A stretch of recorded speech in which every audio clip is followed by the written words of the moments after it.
So this is part 2 of the Leaky Bucket called Advanced Leaky Bucket. So we've opened up the Prospector Annual Giving Project. I'm going to hide the navigation pane over here and go again to the Leaky Bucket page. So this page is incredibly powerful. It takes your group of prospects and lets you slice and dice through any combinations of transitions across the 5 years represented here. And let's say, in this case, we want to find out, are there prospects who were acquired or gained in 2018 who then lapsed in 2019 and have not come back in 2020 and have given over $100? Reasonable request. Well, let's see how we would do that. First, I'm going to go over to the right and click on Gain. So this highlights all of the gains, the prospects that we've acquired across the different time periods, and there's 35,000 of them. A group of them were acquired in 2018, so I got to get this little blue band here. To do that, up at the top, the mouse can replace, add, subtract, or intersect. I want to intersect the gain with 2018, which is going to give me the 7,752 people who were gained in 2018 and nobody else. Next, if I go to the top left, there's a control which says exclude unselected in the entities table first. If I do this, it's going to clear everything off down to the 7,752 entities and refresh their position across all the 5 years shown in all of these bars. Let's do that. So I see that they were acquired in 18, a bunch of them lapsed, the red, in 19, but some of them stayed but downgraded. In the light blue, some of them stayed and actually gave more.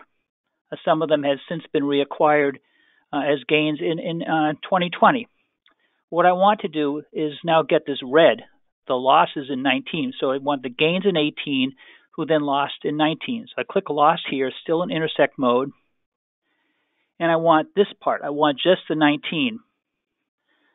So now I've got the 2018 gains who were lost in 19. There's 4,232 of them.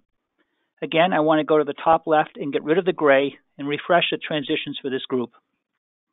I see, wow, some of them, it looks like a handful, worth 120,000 were reacquired so far in this fiscal year. I actually want to get rid of them because I don't want them. I want the ones gained in 18, lost in 19, and not yet reacquired in 2020.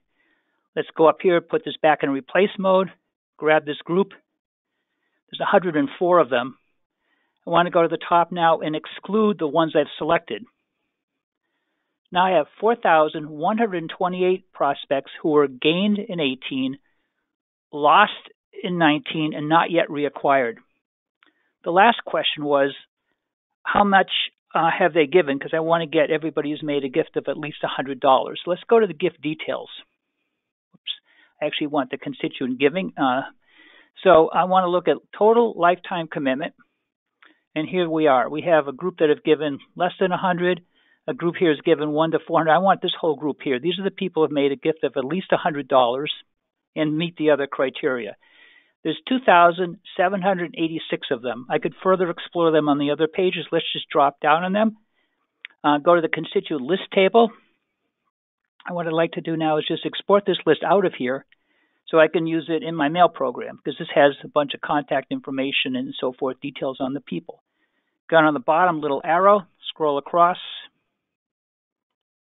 to the CSV over here, click that, click OK, open it up, and I'm going to have my list of 2786. So this would have come from Razor's Edge NXT, loads into Prospector. You've cut the list the way you want it, and now I have it in Excel, and I can do whatever I want with it. Here's the list of 2,786 people. So that's how simple this is. Go back to the Leaky Bucket, click here, Restore, and select everything back. And I'm back to the starting point, and I can go add another scenario. But the power of this Leaky Bucket is I literally can unpack all of the transitions in all the different directions to see who's lapsed and not been reacquired, who's been acquired and sustained, and so forth and so on. Thank you for the time. Good luck with the Leaky Bucket.